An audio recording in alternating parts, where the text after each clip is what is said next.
Terima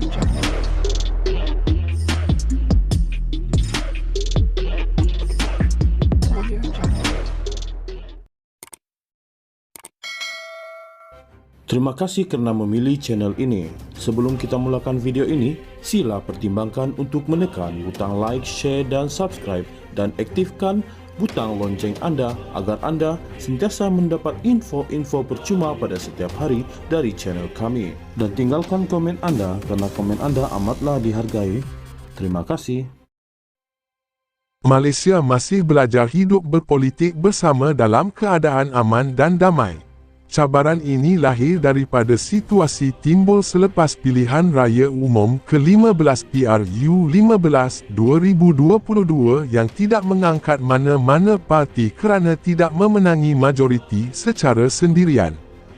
Keadaan ini tidak pernah dilalui negara sejak PRU pada 1955 yang sentiasa menampilkan pemenang dengan majoriti jelas, sekaligus dapat membentuk kerajaan dan ahli parlimennya layak diangkat sebagai Perdana Menteri. Namun pada PRU 15, tiada gabungan parti memperoleh keputusan begitu termasuk Pakatan Harapan PH, Perikatan Nasional PN, maupun Barisan Nasional BN. Justru, kerajaan hanya dapat ditegakkan kumpulan berjaya menarik sokongan hingga mempunyai sokongan melebihi 112 daripada 222 kerusi parlimen.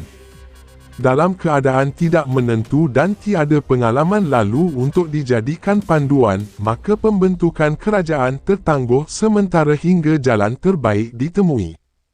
Namun, institusi diraja, iaitu yang di-Pertuan Agong, tampil berperanan penting membawa pedoman, sekaligus menyelesaikan kemelut pembentukan kerajaan dan pelantikan Perdana Menteri ke-10. Berdasarkan amalan demokrasi berparlimen dan raja berperlembagaan, seorang Perdana Menteri dilantik dalam kalangan ahli Dewan Rakyat mendapat sokongan majoriti. Mana-mana parti dapat menunjukkan mampu mencapai majoriti sekurang-kurangnya 112 kerusi, mereka harus diberi peluang menubuhkan kerajaan dan ketuanya dilantik sebagai Perdana Menteri. Justru, pengerusi PH yang juga Presiden PKR, Datuk Seri Anwar Ibrahim diberi peluang pertama membuktikan beliau dan sekutunya ada majoriti mudah. Ini membabitkan kebijaksanaan yang di-Pertuan Agong memanggil setiap pemimpin tertinggi parti dan ahli parlimen untuk menentukan kebenaran. Apabila berpuas hati Anwar dan sekutunya ada majoriti mudah, maka yang di-Pertuan Agong berkenan melantik beliau sebagai Perdana Menteri. Satu langkah diambil kerajaan perpaduan dikemudi Anwar adalah pada sidang pertama parlimen, undi percaya terus dibentangkan untuk menunjukkan beliau mempunyai mandat untuk mentadbir dengan sah. Ini adalah kerana apa sahaja tindakan, termasuk surat akuan bersumpah SD, bukan kaedah dalam amalan demokrasi berparlimen untuk menentukan siapa layak diangkat menjadi Perdana Menteri.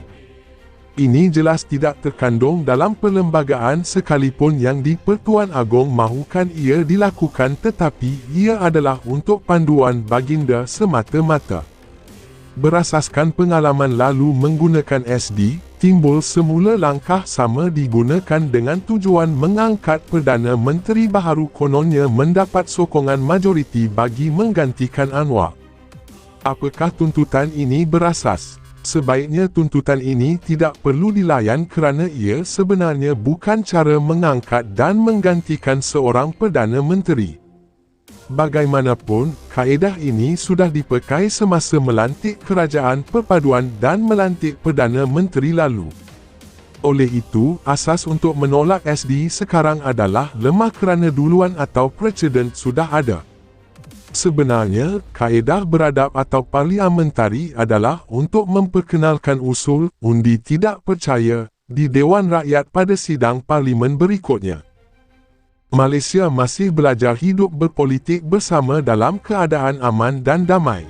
Cabaran ini lahir daripada situasi timbul selepas pilihan raya umum ke-15 PRU 15 2022 yang tidak mengangkat mana-mana parti kerana tidak memenangi majoriti secara sendirian. Keadaan ini tidak pernah dilalui negara sejak PRU pada 1955 yang sentiasa menampilkan pemenang dengan majoriti jelas, sekaligus dapat membentuk kerajaan dan ahli parlimennya layak diangkat sebagai Perdana Menteri. Namun pada PRU 15, tiada gabungan parti memperoleh keputusan begitu termasuk Pakatan Harapan PH, Perikatan Nasional PN, maupun Barisan Nasional BN. Justeru, kerajaan hanya dapat ditegakkan kumpulan berjaya menarik sokongan hingga mempunyai sokongan melebihi 112 daripada 222 kerusi parlimen. Dalam keadaan tidak menentu dan tiada pengalaman lalu untuk dijadikan panduan, maka pembentukan kerajaan tertangguh sementara hingga jalan terbaik ditemui. Namun, institusi diraja, iaitu yang di-Pertuan Agong, tampil berperanan penting membawa pedoman, sekaligus menyelesaikan kemelut pembentukan kerajaan dan pelantikan Perdana Menteri ke-10.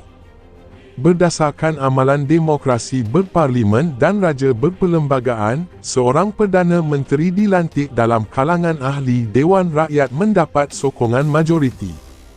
Mana-mana parti dapat menunjukkan mampu mencapai majoriti sekurang-kurangnya 112 kerusi, mereka harus diberi peluang menubuhkan kerajaan dan ketuanya dilantik sebagai Perdana Menteri. Justeru, pengerusi PH yang juga Presiden PKR, Datuk Seri Anwar Ibrahim diberi peluang pertama membuktikan beliau dan sekutunya ada majoriti mudah. Ini membabitkan kebijaksanaan yang di-Pertuan Agong memanggil setiap pemimpin tertinggi parti dan ahli parlimen untuk menentukan kebenaran. Apabila berpuas hati Anwar dan sekutunya ada majoriti mudah, maka yang di-Pertuan Agong berkenan melantik beliau sebagai Perdana Menteri. Satu langkah diambil kerajaan perpaduan dikemudi Anwar adalah pada sidang pertama parlimen, undi percaya terus dibentangkan untuk menunjukkan beliau mempunyai mandat untuk mentadbir dengan sah. Ini adalah kerana apa sahaja tindakan, termasuk surat akuan bersumpah SD, bukan kaedah dalam amalan demokrasi berparlimen untuk menentukan siapa layak diangkat menjadi Perdana Menteri. Ini jelas tidak terkandung dalam perlembagaan sekalipun yang di-Pertuan Agong mahukan ia dilakukan, tetapi ia adalah untuk panduan baginda semata-mata. Berasaskan pengalaman lalu menggunakan SD, timbul semula langkah sama digunakan dengan tujuan mengangkat Perdana Menteri baharu kononnya mendapat sokongan majoriti bagi menggantikan Anwar. Apakah tuntutan ini berasas? Sebaiknya tuntutan ini tidak perlu dilayan kerana ia sebenarnya bukan cara mengangkat dan menggantikan seorang Perdana Menteri. Bagaimanapun, kaedah ini sudah dipakai semasa melantik kerajaan perpaduan dan melantik Perdana Menteri lalu. Oleh itu, asas untuk menolak SD sekarang adalah lemah kerana duluan atau presiden sudah ada. Sebenarnya, kaedah beradab atau parliamentari adalah untuk memperkenalkan usul undi tidak percaya di Dewan Rakyat pada sidang parlimen berikutnya. Malaysia masih belajar hidup berpolitik bersama dalam keadaan aman dan damai. Cabaran ini lahir daripada situasi timbul selepas pilihan raya umum ke-15 PRU 15 2022 yang tidak mengangkat mana-mana parti kerana tidak memenangi majoriti secara sendirian. Keadaan ini tidak pernah dilalui negara sejak PRU pada 1955 yang sentiasa menampilkan pemenang dengan majoriti jelas, sekaligus dapat membentuk kerajaan dan ahli parlimennya layak diangkat sebagai Perdana Menteri. Namun pada PRU 15, tiada gabungan parti memperoleh keputusan begitu termasuk Pakatan Harapan PH, Perikatan Nasional PN, maupun Barisan Nasional BN. Justeru, kerajaan hanya dapat ditegakkan kumpulan berjaya menarik sokongan hingga mempunyai sokongan melebihi 112 daripada 222 kerusi parlimen. Dalam keadaan tidak menentu dan tiada pengalaman lalu untuk dijadikan panduan, maka pembentukan kerajaan tertangguh sementara hingga jalan terbaik ditemui. Namun, institusi diraja, iaitu yang di-Pertuan Agong, tampil berperanan penting membawa pedoman sekaligus menyelesaikan kemelut pembentukan kerajaan dan pelantikan Perdana Menteri ke-10. Berdasarkan amalan demokrasi berparlimen dan raja berperlembagaan, seorang Perdana Menteri dilantik dalam kalangan ahli Dewan Rakyat mendapat sokongan majoriti. Mana-mana parti dapat menunjukkan mampu mencapai majoriti sekurang-kurangnya 112 kerusi, mereka harus diberi peluang menubuhkan kerajaan dan ketuanya dilantik sebagai Perdana Menteri. Justeru, pengerusi PH yang juga Presiden PKR, Datuk Seri Anwar Ibrahim diberi peluang pertama membuktikan beliau dan sekutunya ada majoriti mudah. Ini membabitkan kebijaksanaan yang di-Pertuan Agong memanggil setiap pemimpin tertinggi parti dan ahli parlimen untuk menentukan kebenaran. Apabila berpuas hati Anwar dan sekutunya ada majoriti mudah, maka yang di-Pertuan Agong berkenan melantik beliau sebagai Perdana Menteri. Satu langkah diambil kerajaan perpaduan dikemudi Anwar adalah pada sidang pertama parlimen, undi percaya terus dibentangkan untuk menunjukkan beliau mempunyai mandat untuk mentadbir dengan sah.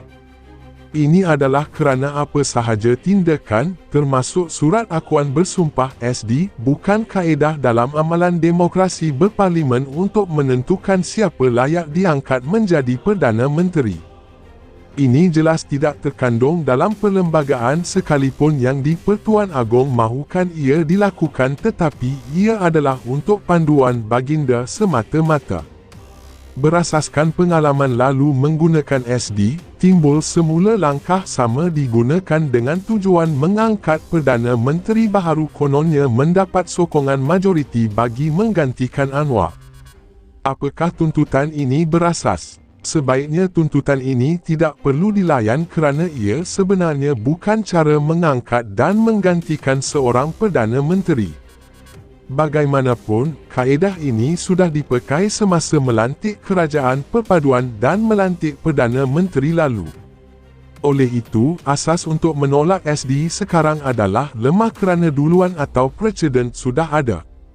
Sebenarnya, kaedah beradab atau parliamentari adalah untuk memperkenalkan usul undi tidak percaya di Dewan Rakyat pada sidang parlimen berikutnya.